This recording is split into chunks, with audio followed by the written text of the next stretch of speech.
6h45. Boa tarde, bem-vindo, bem-vinda. Esta é a CNN Brasil, esse é o Agora CNN. Nós vamos juntos neste sábado, dia 8 de agosto. O governo de Donald Trump anunciou uma nova era na relação com a Colômbia depois da posse do presidente da direita, Abelardo de la Espriella.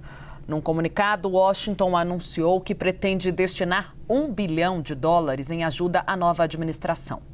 A nossa correspondente para a América Latina, Luciana Tadeu, traz as informações.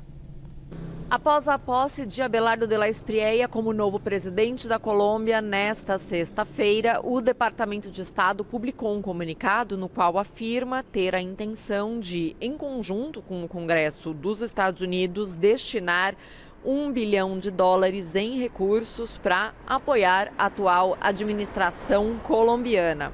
Segundo o governo de Donald Trump, a intenção é apoiar, durante esta administração, o governo de la Espriella com tecnologia para as forças de segurança e com operações coordenadas entre os países, também com o congelamento de ativos de organizações consideradas terroristas pelos Estados Unidos e também com operações de erradicação do cultivo de coca e interceptação de cocaína, assim como para o freio de imigração irregular, entre outras iniciativas.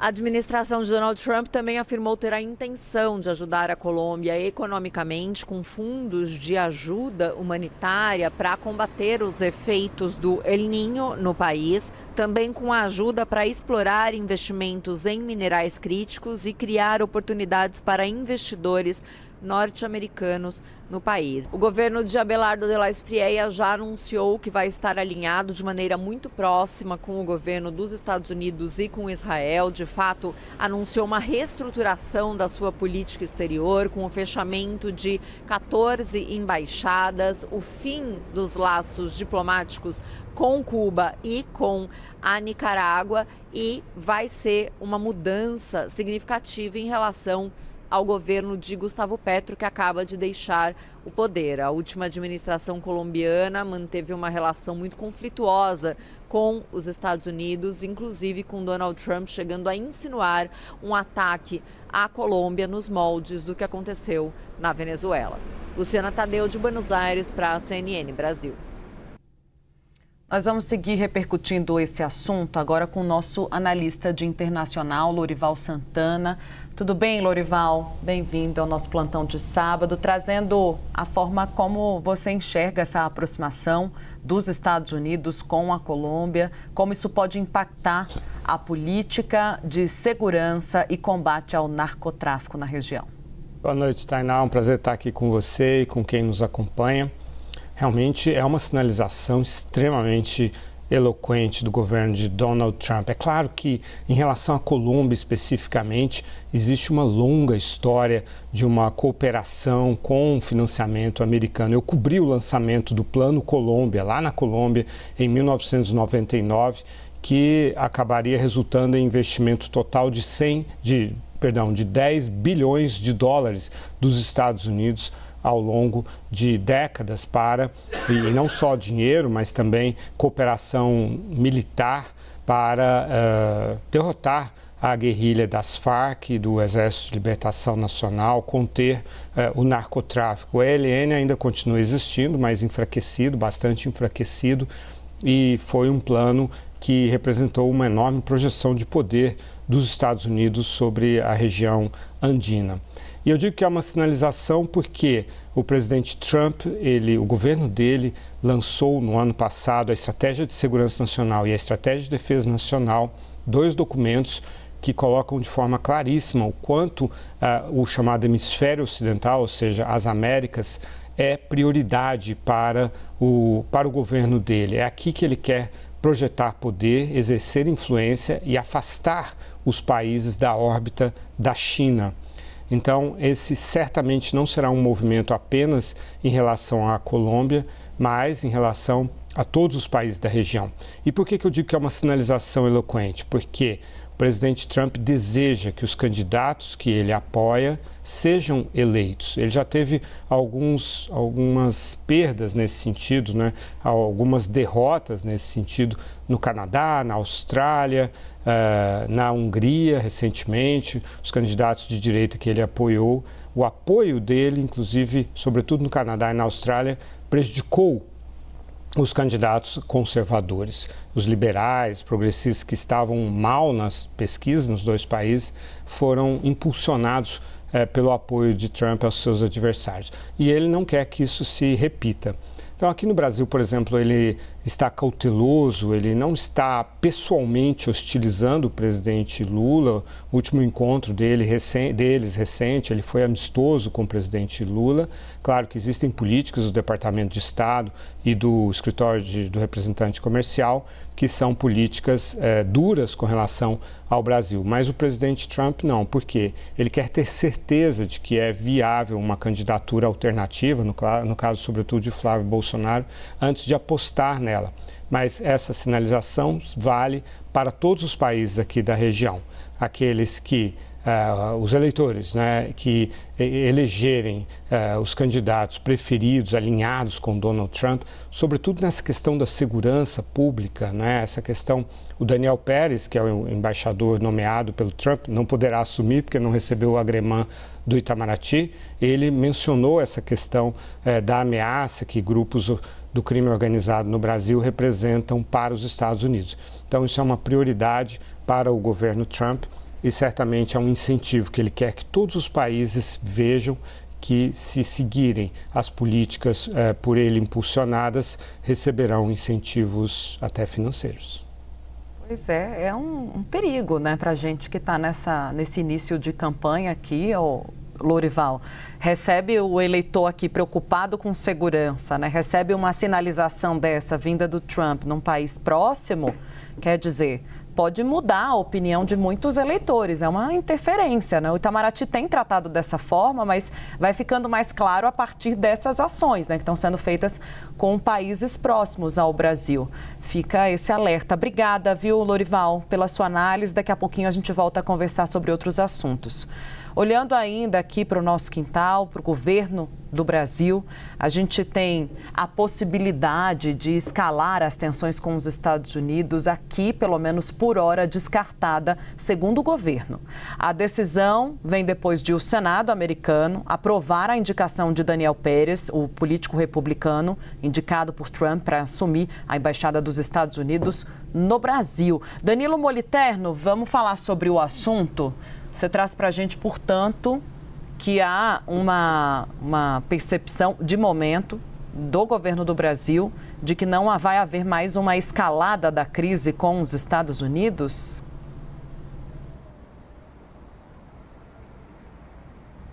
Boa noite, Tainá, e a todos que estão conosco aqui na CNN neste sábado. Há uma percepção de que Trump é bastante errático, então qualquer previsão está aberta, é claro, a alguma revisão, mas nesse momento o que o Palácio do Planalto indica é de que não está no radar a possibilidade de, nas próximas semanas, haver uma escalada de tensões junto aos Estados Unidos.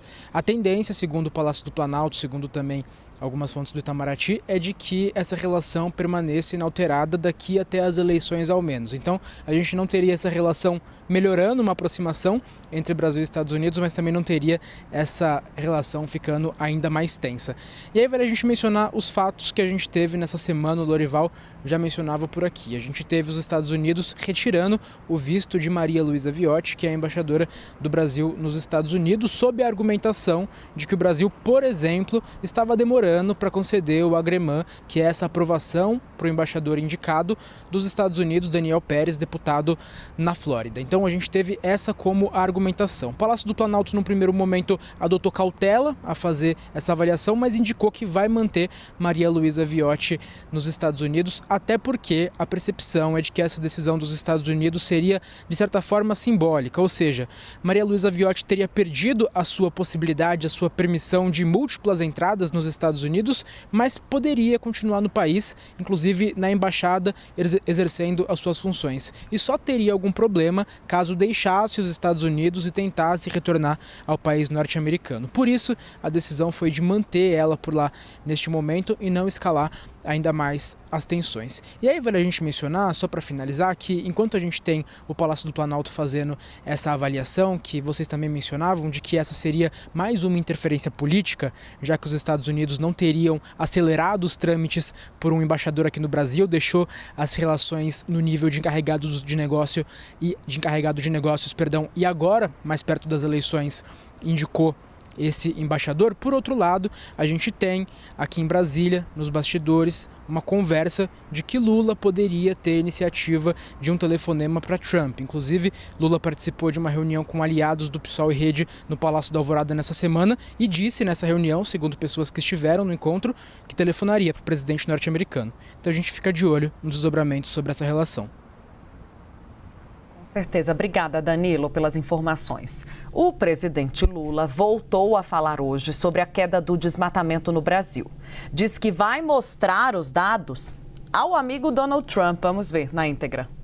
Como os Estados Unidos, nesse novo tarifaço que ele fez para o Brasil, um dos motivos era que a gente não cuidava do desmatamento, eu quero preparar os números e mandar para o meu amigo Trump, para ele saber que quem informou ele não informou sobre a verdade. Em São Paulo, um médico foi preso em flagrante por suspeita de estupro de vulnerável. O caso aconteceu na região central de São Paulo e é assunto em destaque no site da CNN Brasil. Segundo a polícia, a vítima também é médica e seria colega de trabalho do suspeito. A polícia militar foi acionada e encontrou a mulher parcialmente sem roupa e abalada. Em depoimento, ela afirmou que havia passado o dia com o suspeito e que ele teria pedido para ela fazer uso de uma substância ilícita. No apartamento da vítima, os dois ingeriram bebida alcoólica e a médica relatou que acabou ficando alterada, com dificuldade para entender o que estava acontecendo. O suspeito disse que não lembrava de ter praticado qualquer ato de natureza sexual ou de violência contra a colega. O caso segue em investigação. Acusado de assédio sexual por 2 mulheres, Marco Buzzi foi condenado à perda do cargo pelo Superior Tribunal de Justiça. Agora o processo continua no Supremo Tribunal Federal. A gente entende melhor o trâmite com Matheus Teixeira, nosso analista de judiciário. Encerrado o processo no STJ que determinou a demissão do ministro Marco Buzzi, agora a pressão se volta para o Supremo Tribunal Federal. No STF, o relator da matéria é o ministro Cássio Nunes Marques. Ele já tinha sinalizado nos bastidores que estava aguardando justamente o encerramento do processo administrativo no STJ para destravar o inquérito criminal contra Marco Buzzi no Supremo Tribunal Federal, justamente para aproveitar todas as provas colhidas no STJ no Supremo Tribunal Federal. Por exemplo, mais de 10 horas de depoimentos foram colhidos no Superior Tribunal de Justiça, muitas provas também foram levantadas e agora tudo isso deve ser aproveitado no inquérito do Supremo. Na questão do STJ, ele teve a punição administrativa mais severa, que é a perda do cargo. Agora, no entanto, ele pode ter um problema ainda maior. No Supremo Tribunal Federal, o que é discutido é a questão criminal, justiça comum, qual punição ele deve receber pelas denúncias de assédio sexual. Ao todo, são 2 denúncias, a primeira que surgiu em fevereiro deste ano, de uma menina de 19 anos, filha de um casal de amigos, que diz ter sido abusada por Marco Buzzi. Logo depois veio a denúncia de uma ex-funcionária dele, que também apresentou uma acusação semelhante. Isso tudo transitou no Superior Tribunal de Justiça, que levou à punição, à demissão, e agora o Supremo Tribunal Federal deve discutir se ele tem que ser condenado a quantos anos ou então absolvido. A Lei Maria da Penha completou 20 anos. A legislação é um marco na defesa dos direitos das mulheres e transformou a forma como o Estado pune agressores e acolhe vítimas de violência doméstica. Sobre esse assunto, a gente conversa agora com a Lívia Santana Vaz. Ela é promotora de justiça do Ministério Público da Bahia. Tudo bem, promotora? Obrigada por essa conversa. Bom, a gente fica se perguntando, né, se evoluiu. Que evoluiu sim, né? Acho que, bom, tivemos uma evolução em 20 anos, mas o quanto evoluímos, né, durante esse processo de implementação da Lei Maria da Penha? Bem-vinda. Bom, boa noite. Tivemos uma grande evolução, sim, significativa, quando falamos da postura do sistema de justiça em relação à proteção das mulheres, que antes era uma postura de negligência e omissão. Isso foi, inclusive, reconhecido pela Comissão Interamericana de Direitos Humanos, que expediu, em 2001, uma série de recomendações para o Estado brasileiro, gerando, inclusive, a sanção, né, ou a aprovação, o sancionamento da Lei Maria da Penha. Então, é uma lei que protege as mulheres vítimas de violência doméstica e familiar, inclusive reconhecida pela ONU Mulheres como a terceira melhor lei de proteção das mulheres. Agora a gente tem, de fato, um gap entre a legislação e a prática, e a aplicação dessa legislação que faz com que o Brasil ainda tenha altos índices de feminicídios e de violências contra as mulheres. Pois é, promotora, está lá, registrado, está na lei, mas ainda tem um caminho muito longo para ela ser implementada. Muitas barreiras, dificuldades vão surgindo e eu queria que a senhora comentasse exatamente esse ponto, né? Ainda somos um país que bate recordes de feminicídio ano após ano. E já está mais do que demonstrado que não bastam apenas leis e leis para endurecer, né, o que já existe, a punição principalmente. A gente sempre fala da conscientização, do trabalho que tem que ser feito com homens, com mulheres. Autonomia financeira é um tema também que tem entrado com bastante força nessa discussão. Quais são hoje, na sua avaliação, os maiores para a gente conseguir diminuir esses recortes que a gente vem registrando?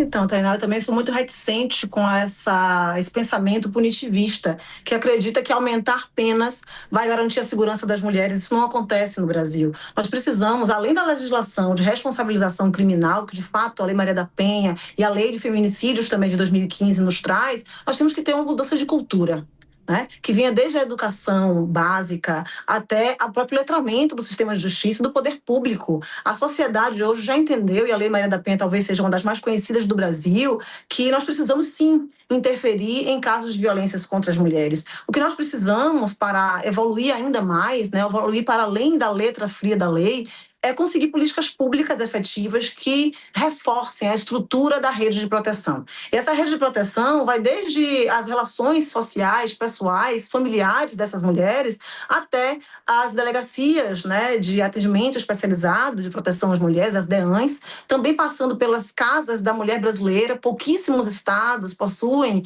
essas casas que reúnem todo o sistema de justiça ali, para que essa mulher já saia desse local, desse equipamento, com a medida protetiva. Nós precisamos pensar também os equipamentos de apoio psicossocial e jurídico a essas mulheres e, como você bem mencionou aí, políticas públicas que garantam autonomia financeira, porque muitas mulheres não conseguem sair desse ciclo de violência também pela dependência financeira e psicológica que tem em relação aos agressores. Agora, promotora, como convencer as pessoas, esse cidadão que olha, por exemplo, para uma discussão sobre o PL da misoginia, que é algo que está aqui batendo no Congresso Nacional, né? Está para ser votado, tem aí um forte apoio, mas tem uma forte resistência também, porque as pessoas acabam achando que isso não é importante, né? Isso é parte desse processo de conscientização qual a senhora se refere. Então, como convencer esse cidadão? A gente tem uma população ainda, né? A gente tem uma população que precisa lidar com isso, muito conservadora, que olha para esse discurso e acha que é desimportante, que é mimimi, que o certo mesmo é discutir punição.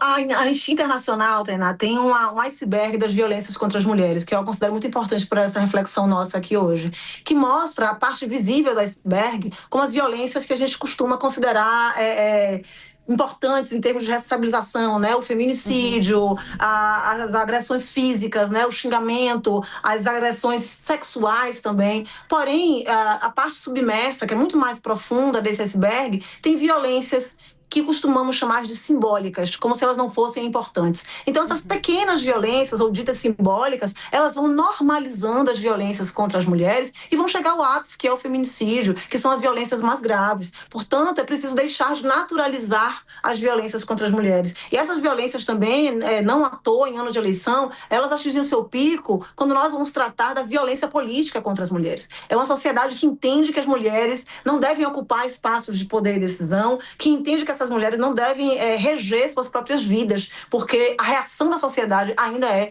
a violência. Portanto, todas as dimensões das violências contra as mulheres precisam ser consideradas importantes e dignas de tratamento pela legislação, pelo poder público e por toda a sociedade.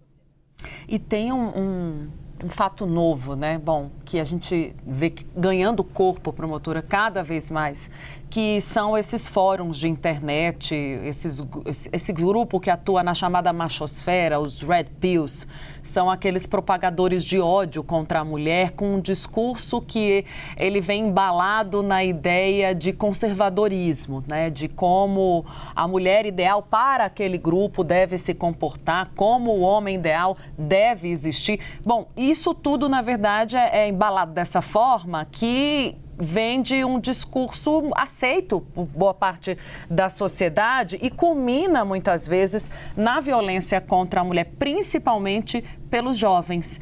Como olhar para esse problema, que está aí também batendo a porta, mas quando vai se discutir o assunto, vem o discurso de quem é contra, de que isso é tolir a liberdade de expressão? É muito interessante você mencionar isso, porque é preciso dizer que o discurso de ódio, ele não é um exercício legítimo da liberdade de expressão. É um exercício abusivo dessa liberdade. E aí, quando nós falamos da misoginia, nesses grupos, né, que propagam as violências contra as mulheres ou que querem idealizar, né, um padrão de mulher, eles acabam, sim, gerando um conforto, digamos assim, para que outros homens reproduzam comportamentos e posturas semelhantes. É muito importante, Tainá, a gente se preocupar com as masculinidades das novas gerações. Nós estamos já criando jovens muito conservadores. E eu penso que isso, sim, é uma reação aos movimentos feministas, é uma reação à evolução dos direitos das mulheres, é uma reação à ocupação de espaços de poder por mulheres. Isso não vem, essa evolução não vem sem reação. E, infelizmente, a reação numa sociedade que é misógina, patriarcal, sexista, machista, é a violência contra essas mulheres, contra esses corpos. Então, é fundamental falar que a lei da misoginia vem para isso também, para reconhecer que o discurso de ódio, ele não é meramente simbólico, ele é um discurso que gera violência, né? Que traz uma escalada de violências contra as mulheres. Muito obrigada, Lívia Santana Vaz, é promotora de justiça do Ministério Público da Bahia. Obrigada pelo seu tempo conversando conosco neste sábado à noite sobre um assunto tão importante. Até uma próxima. Eu que agradeço. Até a próxima.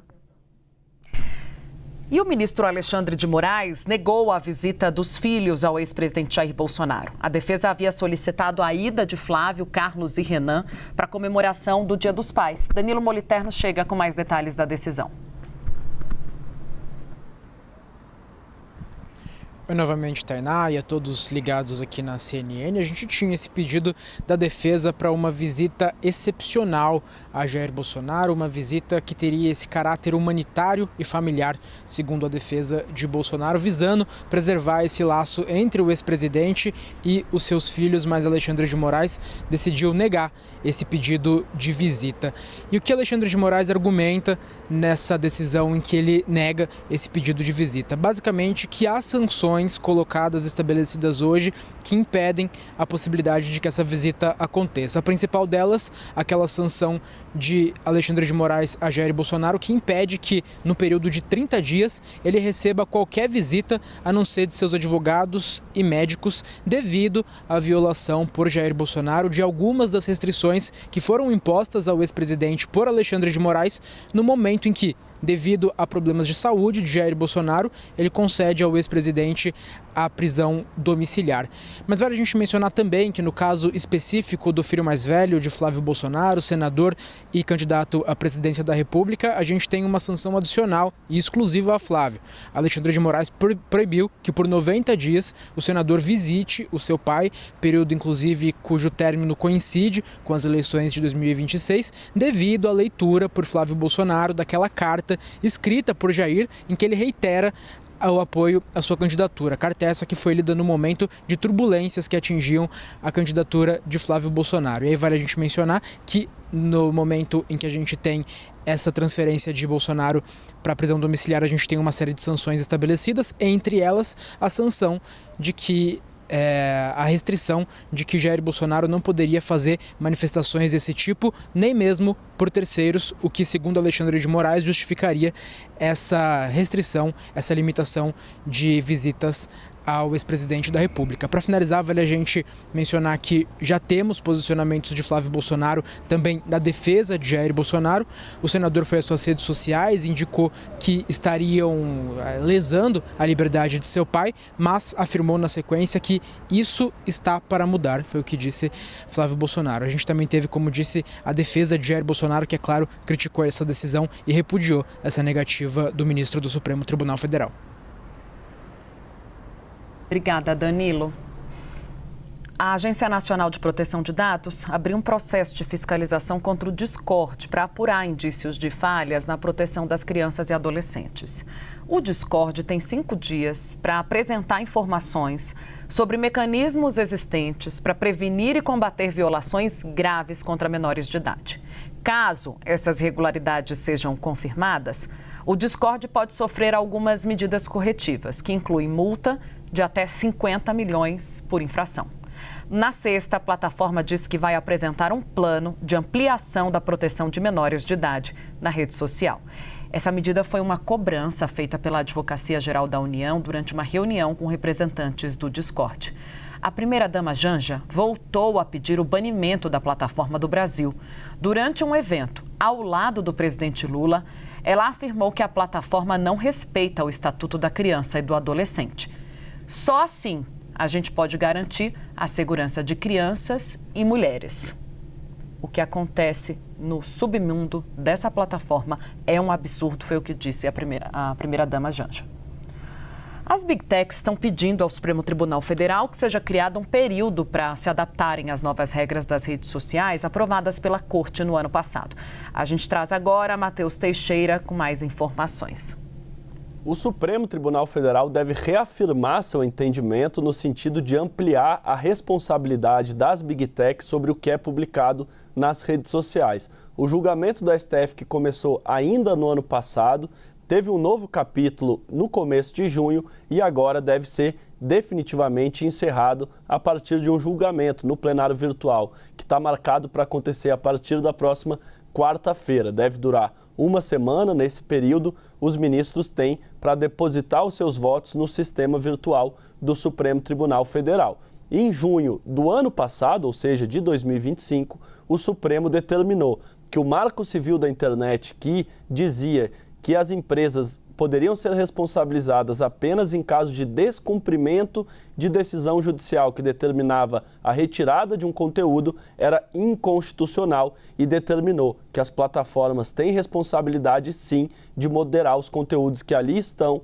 e que elas podem responder também pelo que é publicado e que, se for criminoso e não tiver sido retirado do ar, pode gerar uma punição antes mesmo de uma decisão da Justiça determinando a exclusão daquele conteúdo. Isso foi decidido em junho do ano passado. Em junho deste ano, o Supremo voltou a analisar a matéria e reafirmou o entendimento. No recurso, as Big Techs pediam 6 meses para se adequar ao novo regime de responsabilidade e o Supremo atendeu, mas apenas em parte, a solicitação das empresas. Em vez de dar 6 meses, deu um prazo de 60 dias para as empresas se adequarem. Agora, o Supremo julgará outro recurso que também está em discussão, mas que trata do mesmo mérito, ou seja, a decisão deve ser exatamente igual, sem nenhum tipo de modulação ou de mudança nas regras. Fato é que o Supremo Tribunal Federal, que ampliou a responsabilidade das redes sociais em 2025, reafirmou o entendimento em 2026, há 2 meses atrás, e agora deve novamente dizer que sim, que o Marco Civil da Internet, que dispensava a responsabilidade das Big Techs, é inconstitucional e que as empresas têm sim responsabilidade sobre o que é publicado nas redes sociais e que elas são obrigadas a retirar, a excluir, sempre que há ali algum conteúdo criminoso. E o Tribunal Regional Federal da 2ª Região suspendeu um bloqueio de 54 bilhões de executivos da Americanas. Vitor Irajá está ao vivo conosco para explicar melhor essa informação ao vivo. Irajá, contigo. Boa tarde. Boa noite. A gente passou o dia inteiro aqui, eu já não sei se é dia ou se é noite, Irajá, perdão. Não, mas é isso, né? Dia de muito trabalho nesse plantão, né, Tainá? E, de fato, é isso, né? Eu e o nosso editor de economia da CNN, Pedro Zanata, tivemos acesso a essa decisão que aponta que o desembargador Flávio Oliveira Lucas mandou suspender esse bloqueio de 54 bilhões de reais do acionista de referência das Americanas, Carlos Alberto Sicupira, e também dos ex-conselheiros da empresa, Paulo Alberto Leman, que é filho de Jorge Paulo Leman, e também Eduardo Sadioro, que também é outro ex-conselheiro da empresa. Esses três foram alvos de uma operação da Polícia Federal no mês de junho passado para apurar eventuais irregularidades naquele rombo financeiro da companhia, da empresa. E nessa decisão, o desembargador argumenta que as informações, né, não seriam suficientes para determinar esse bloqueio de bens. Também, de acordo com esse documento, o desembargador justifica a rejeição de uma medida cautelar patrimonial, né, ou seja, desse sequestro de bens, argumentando que os três foram incluídos na investigação apenas por serem acionistas de referência e conselheiros, sem que houvesse ali a devida individualização das condutas deles. O desembargador disse ainda que esses elementos probatórios atuais geram incerteza sobre o real nível de conhecimento deles sobre o escândalo das lojas americanas. Esses valores tinham sido, inclusive, bloqueados no âmbito da segunda fase da Operação Disclosure, essa operação que aconteceu em junho desse ano. E, na ocasião, Carlos Alberto Sicupira, né, ex-acionista de referência da empresa, teve 314 milhões de reais bloqueados entre seus ativos, além de 3 embarcações. Já Eduardo Sadioro, ex-conselheiro, teve pouco mais de 25 milhões de reais bloqueados. E no caso de Paulo Leman, né, filho de Jorge Paulo Leman, foram bloqueados 24 milhões de reais, além também de aplicações financeiras tanto na Ambev quanto na Petrobras. Claro, a gente procurou a todos os envolvidos e disseram, portanto, que não vai haver um posicionamento neste momento, né? A gente lembra, inclusive, que o pedido de recuperação judicial da Americanas aconteceu em janeiro de 2023. A varejista tinha comunicado, inclusive, ao mercado ter detectado, na ocasião, inconsistências em lançamentos contábeis da ordem de 20 bilhões de reais. A gente acompanhou todos os desdobramentos desse caso. Depois de realizar uma análise mais aprofundada, inclusive a empresa constatou que tinha uma dívida superior a 40 bilhões de reais, né? Essa situação financeira que resultou num pedido de recuperação judicial, que foi aceito posteriormente pelo Tribunal de Justiça do Rio de Janeiro. A gente acompanhou todo esse processo bastante intrincado, que parte, inclusive, da revelação por parte, inclusive, de Sérgio Rial, desse rombo financeiro. E depois a Americanas ingressaria, portanto, 3 anos depois, com um pedido para sair desse processo de recuperação judicial. O próprio CEO da empresa, né, o Fernando Soares, disse ao CNN Money, a nossa Muriel Porfiro, à época, isso em abril, que já havia, inclusive, cumprido 100% do plano de recuperação judicial previsto. Agora temos essa determinação de desbloqueio de mais de 54 bilhões de reais desses ex-executivos da Americanas. Tainá. Irajá, valeu, meu parceiro. Estamos já chegando no finalzinho do nosso plantão. Obrigada, querido. E o senador Cleitinho será lançado. Foi, mas não foi, mas foi. E vai ser lançado o candidato do Republicanos ao governo de Minas Gerais neste ano. O presidente do partido, Marcos Pereira, confirmou a mim ontem essa informação. Saiu uma nota à imprensa depois. Eu conversei com o Cleitinho, ele disse também que está pronto para fazer essa disputa, que ouviu a voz do povo. A nova decisão acontece apenas 4 dias depois de o senador ter retirado a sua candidatura. O Republicanos disse: a decisão foi tomada após o senador reconhecer os equívocos cometidos durante o processo, apresentar formalmente desculpas à direção nacional e estadual do partido, à população e às forças políticas envolvidas nessa construção. Um Um relatório sobre golpes no Brasil mostrou que fraudes digitais causaram prejuízo de mais de 21 bilhões de reais no último ano. E o WhatsApp foi apontado como o principal canal para essas fraudes. Registrou cerca de 34 bilhões de tentativas de golpes digitais em menos de um ano. São números coletados entre março de 2025 e fevereiro de 2026 e estão em um relatório publicado pela Global Anti-Scam Alliance, uma entidade global sem fins lucrativos. O estudo aponta que cada adulto brasileiro foi alvo, em média, de 200 abordagens criminosas no período. Ao todo, 16 milhões e meio de pessoas perderam dinheiro, totalizando 21 bilhões de reais em prejuízos. A média de desvio com esses golpes foi de R$ 1.287 por pessoa. O WhatsApp lidera os canais de fraudes, apontado por cerca de 64% das vítimas. Na sequência, aparecem o Gmail e o Instagram. O telefone e as mensagens instantâneas respondem por 71% dos contatos iniciais de golpes. Além do dano econômico, o relatório aponta impacto emocional direto. 76% das vítimas relataram impacto moderado ou significativo no bem-estar mental após as fraudes. No país, 19% dos atingidos preferiram não registrar denúncia formal. As informações desse levantamento foram coletadas diretamente de mais de 1.000 entrevistados no Brasil. Os participantes responderam a questionamentos focados em suas experiências ao longo de 12 meses. 4 pessoas morreram depois da queda de um helicóptero na zona norte do Rio. Segundo o Corpo de Bombeiros, as vítimas foram carbonizadas. O acidente foi hoje de manhã, numa área de mata, de difícil acesso, no Parque Nacional da Tijuca. Segundo o Corpo de Bombeiros, as vítimas foram o piloto e 3 turistas colombianas. 40 militares atuaram na operação para localizar o helicóptero e acabar com fogo na região. O prefixo da aeronave ainda não foi confirmado. A Polícia Civil e a Força Aérea Brasileira vão investigar as causas do acidente. Olha esse caso.